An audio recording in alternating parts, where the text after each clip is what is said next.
more of a touristy flag. Like, look at us, we're tourists, obviously.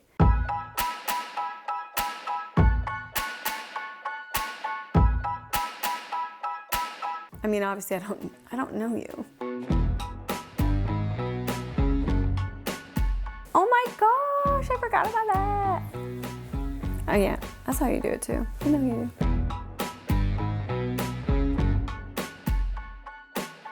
It was more expensive than I'd like. We forgot the rain cover.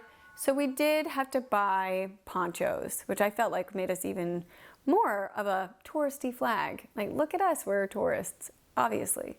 I don't know. I don't know why we didn't notice this in Oslo, because it rained there too, but we had forgotten the rain cover, and I didn't notice until we got to Bergen. We just draped the clear poncho over her stroller, like a rain cover. It worked. It was fine. Would I have loved my rain cover? Yes, because it would have made me look more like a local, because that's what they use, and I love to blend in, okay? We explored a lot of things inside that day. The first thing we explored was the Fishery Museum, which I didn't expect to be so amazing. I do feel like when you travel with kids, you are kind of pushed into a side of exploring and adventuring and traveling that you never would have done before. I don't think you would have done it. I mean, obviously I don't know you. Maybe. But for me, no. I would not have gone to the Fishery Museum. Because online, it looked kind of run down. I am going to tell you, I feel like a lot of Europe is not on the internet. Sometimes I feel like they do it on purpose because they're like, I don't want tourists here. I want this just for the locals. You only know about it if you live here. You only know about it if you know somebody. And I kind of respect that too, because I've seen some things get ruined because there's too many tourists. And it's sad. So I get it. Before we left for this giant trip, my son and his neighbor friend became obsessed with fishing. So the entire trip was constantly asking about fishing. Can we go fishing? Can we go fishing? Can you fish in there? Hey, can we go get a new fishing lure? Hey, can I go get a fishing rod? A fishing rod, dude. We're traveling. What? No. We did find a collapsible fishing rod at Decathlon, I think. Worked great. We didn't have it yet, but he was still just as obsessed with the fish. So we went to the Fishery Museum. Hands down, favorite museum of this entire trip. I know that's weird to say, because I don't even care about fishing. So interactive, so hands-on, so fun, so well done, so beautiful. I was amazed. I loved it so much. So if you go to Bergen, go to the Fishery Museum. Seriously. I'm trying to remember. They give you these cards that you wear around your neck, like a lanyard. And no, that wasn't this museum. That was a different museum. Because we bought them later. This is still Bergen though. One thing I regret about this trip is how many places we went, because I feel like I've forgotten so many things. Everything's kind of a blur. And I love compiling all this afterwards because it's like, oh my gosh, I forgot about that. Oh yeah, that's how you do it too. I know you do. So we're at the Fishery Museum and they give you a map and there's little fish on the floor that guide you where you need to go.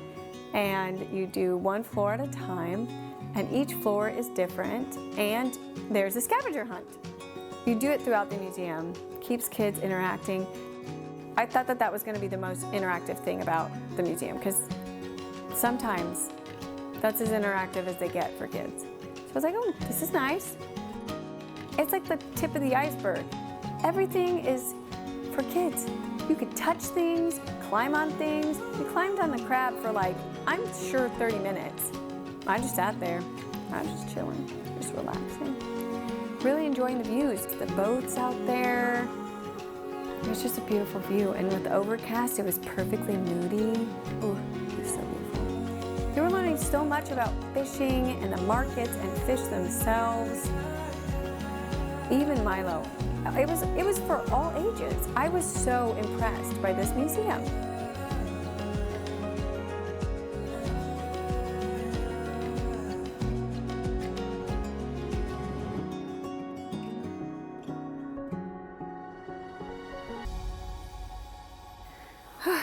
Then we walked back. Long walk back. Next we did the Bergen market. The Bergen market was up the entire time we were there. I don't know if it's up always, but it was up the entire time that we were there. And it has big tents that cover, so you can take your hood off, which I loved because I felt like I could finally see. And there were all kinds of things in there, but mostly fish, lots of fish. If you're not into fish, Bergen might not be for you. Very fishy. Big crabs, the kids were fascinated with those. They loved those. We probably stood there for like 10 minutes. Things to do. It's like a museum, but free. But I wanted to go to the market for one reason. I guess it's kind of two reasons. The whale burger and the reindeer dog. I mean, right? I didn't even know people really ate whale anymore. For some reason, I thought it was illegal. And this is probably showing my American ignorance, which is embarrassing on the internet. I don't know the ethics of how they handled the whaling process, but we did still try them. It was expensive.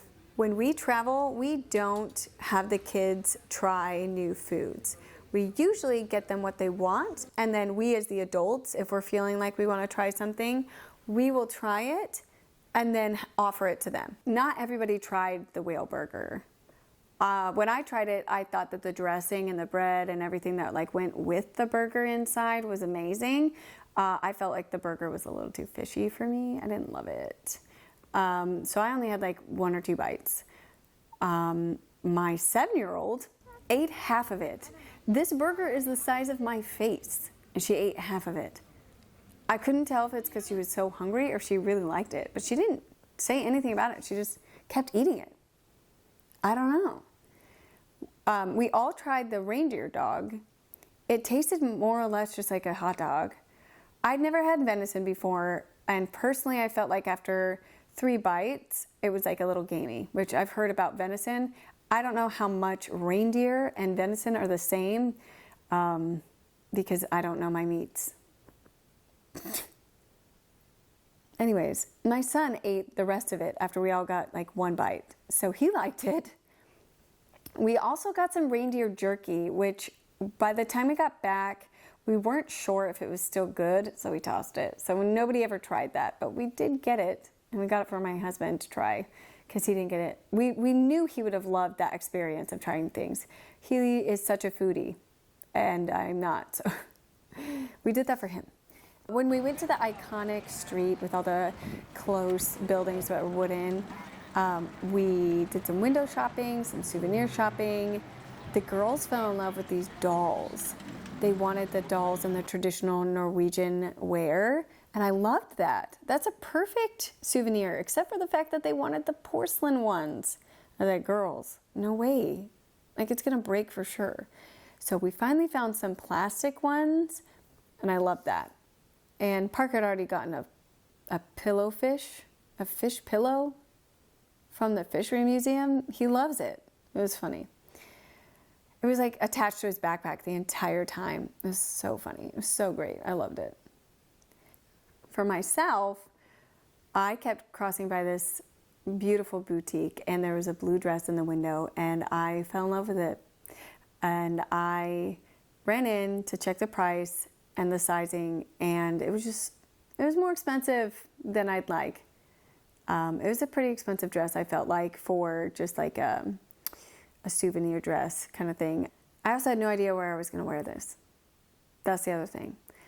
And again, we are pretty frugal with our normal clothing purchases, so it's like, is this part of travel that you just spend a lot of money on clothes now? I don't know. So I didn't buy it for the first 2 days. When we went back for the dolls, I finally grabbed it. And I still don't know where I'm going to wear it. But I have it, and it's gorgeous. And they only sell I asked her if she shipped because I was like, it takes up a lot of space. It's a big dress. They don't ship. They only locally source these things. The most beautiful boutique I've ever seen. And it made it even more special as a souvenir because it's like, you can only get that there. You can only get it if you're there. So I got that blue dress. Haven't even tried it on yet. I really should. And then the earrings. Was it expensive? Yes, but I loved it and I don't regret it. I probably should try it on. Maybe I should try it on and show you. Maybe I'll put it in a reel or something. We also went to the Villevite. It's the Science Center Museum. And the kids love that. It's for all ages. Like there's a lot of teenagers there having a good time. And kids, and you could build with everything. It was very clean. I've noticed that about everywhere we've been in Scandinavia. Very clean.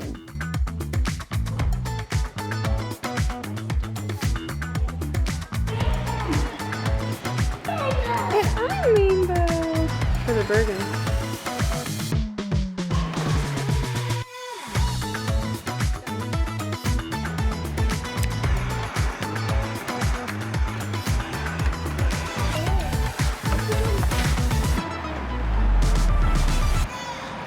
Science Museum was amazing, very interactive. They got to do all the things.